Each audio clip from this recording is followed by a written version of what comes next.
जाय बाई, तुला काही देणार नाही आम्ही. इतकी चांगली तर दिसत तू, काही म्हातारी झाली नाही आहे.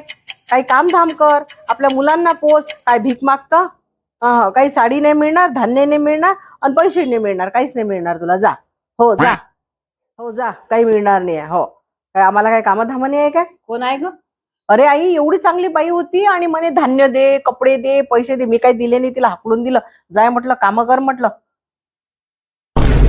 तुला कोण सांगितलं तुझ्या हाकलाला? बोलव तिला, जा बोलून आण जा.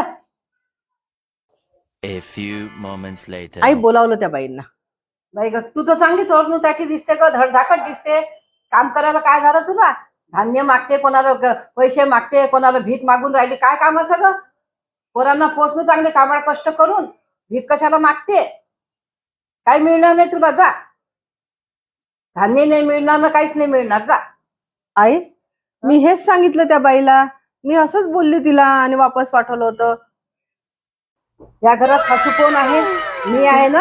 हा, मग मी जे ठरवून या घरामध्ये तेच होईन. तू तुझ्या मनानं करत नको जाऊ. काही कोणाला घरात ठेवायचं, कोणाला बाहेर हाकलायचं, ते मी ठरवेन. हा, तू काही मध्ये मध्ये करू नको.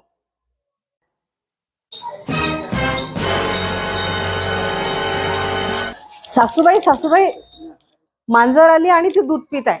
अगं बावळट, मग हाकल ना तिला. मला कशाला सांगते? हाकल त्या मांजरला. सासूबाई, सासू कोण आहे? मी आहे.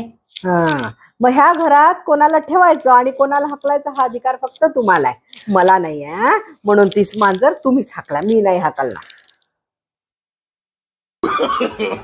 No, no, no, no.